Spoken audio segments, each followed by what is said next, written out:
Have you ever considered listening to podcasts? It can be a great way to improve your listening skills and expand your vocabulary, as well as learning new phrases and idioms. Additionally, by listening to how the hosts express their thoughts and ideas, you can improve your own conversational skills. There are countless benefits to listening to podcasts, and it's a fun and engaging way to learn something new. Before we begin this podcast, I'd like to start with a question. Have you ever experienced issues with overthinking? If so, how did you manage to overcome it? Please feel free to leave your comments below. Now, let's dive into our podcast. Hey Elena, it's been a while. How have you been doing? Hi Marco. I've been doing well. Thanks for asking. How about you? To be honest, I'm still struggling with my English learning. It's been a bit frustrating. I'm sorry to hear that. What seems to be the issue? It's hard to pinpoint one particular problem. I often find myself getting stuck when speaking, whether it's due to grammar or vocabulary issues.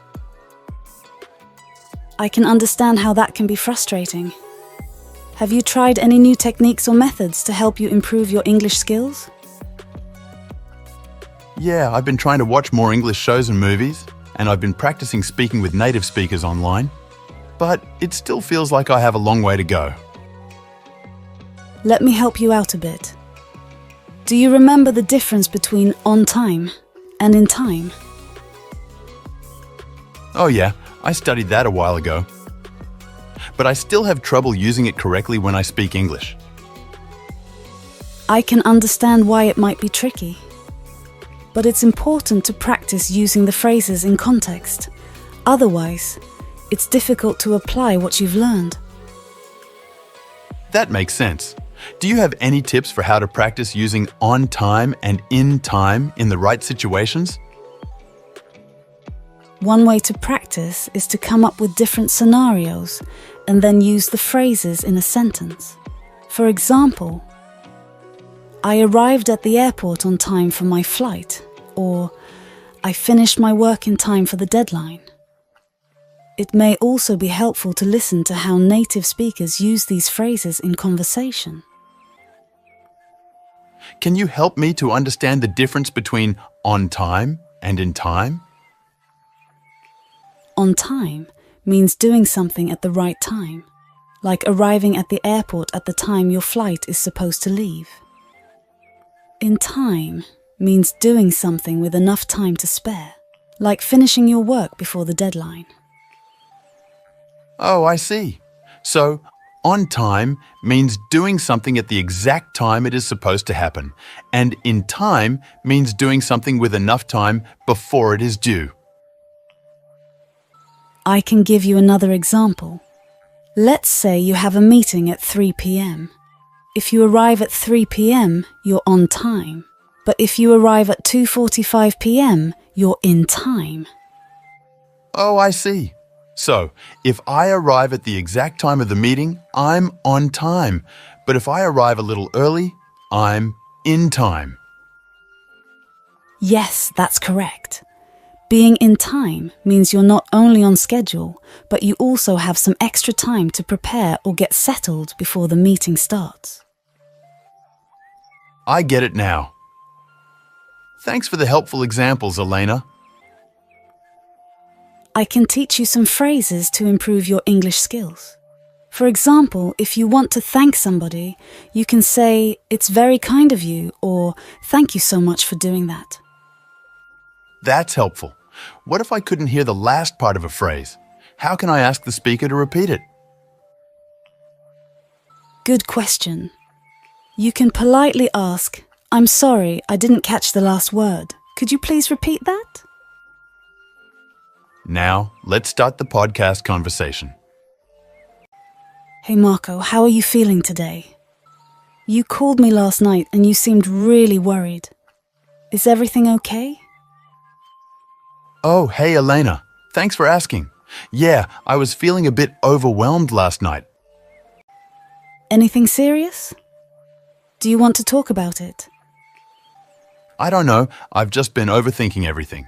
Every decision I make, every conversation I have, it's like my brain won't shut off. I understand. Overthinking can be really tough to manage, but it's great that you're looking for ways to handle it. Yeah, I just feel like my overthinking is excessive compared to other people. It's like I can't control my thoughts sometimes. It feels like I can't turn it off sometimes. I hear you. It can be really frustrating when our minds feel like they're working against us. Have you tried any strategies to help calm your thoughts? I've tried a few things, like deep breathing and journaling, but I still find myself getting caught up in my thoughts. I get that. It can take time to find techniques that work for you. Have you considered talking to a mental health professional? They might be able to offer some additional strategies or support. Thank you for understanding, Elena. To be honest, I'm more comfortable sharing my thoughts and feelings with my family. However, I'm a bit worried that they might get angry with me or think less of me if I open up to them. I hear you, Marco. It's natural to feel worried about how others may react to our thoughts and feelings. Have you talked to your family about your concerns? Not really. I guess I just don't want to disappoint them or make them feel like I can't handle things on my own. What is overthinking? Overthinking is when you spend too much time thinking about something and can't stop.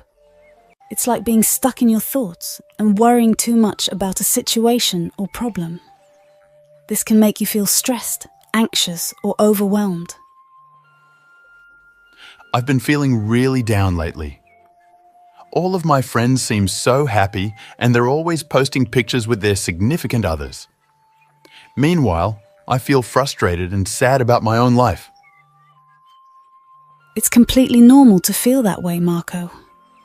However, it's important to keep in mind that what we see on social media is often just a small part of people's lives. People usually only share the good moments and don't show the struggles and hardships they may be going through.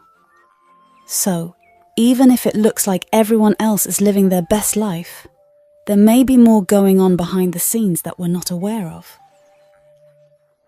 I never thought about it that way. I guess people only post the things that make them look good. Exactly. And even if someone seems happy on social media, it doesn't mean they're happy all the time. Everyone goes through tough times, even if they don't show it online. That's a good point. I shouldn't compare my life to others based on what I see online. Exactly. It's important to focus on your own journey and not compare yourself to others. What makes you happy and fulfilled may be different from what makes someone else happy. You're right. I need to focus on my own life and what makes me happy, instead of worrying about what other people are doing. That's a great attitude to have, Marco. Remember, social media is just a highlight reel. It's not a reflection of real life.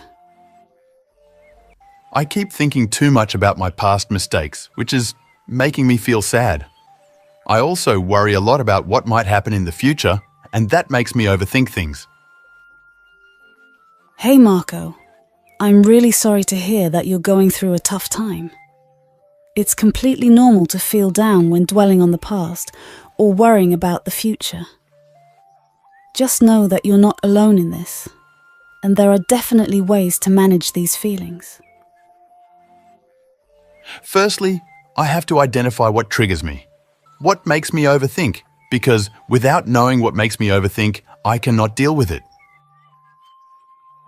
I completely agree with you. Identifying the root causes of our overthinking or what's causing us trouble is an important first step. Writing them down on paper can help us gain clarity and better understand our thoughts and feelings. Yeah, that's a good idea. After identifying what triggers me, what's the next step? Once you've identified the triggers, the next step is to challenge the thoughts that are causing you to overthink. Ask yourself if the thoughts are rational and if they're helping you in any way. If not, try to reframe them in a more positive and constructive way. That's a good point. I think reframing my thoughts could be really helpful. It definitely can be. It takes practice, but it can help you break the cycle of overthinking and start to view things in a more balanced way. Thanks for the advice, Elena. I appreciate your support. Of course, anytime. Remember, it takes time and effort to overcome overthinking, but it's worth it. And if you ever need someone to talk to, I'm here for you. Thanks, Elena. That means a lot to me. If you found the video helpful, please hit the like button and subscribe to my channel. Childhood is the best part of everyone's life. Childhood memories give us different kinds of experiences. Whatever we have learned in our childhood lasts for a long time. Some experiences are joyful, while some help us learn lessons. These lessons give us the strength to stay positive in life, even when situations are not in our favor. If I ask you a question, do you still miss your childhood and wish you could go back to those simpler times? You can comment and share your thoughts about your childhood memories.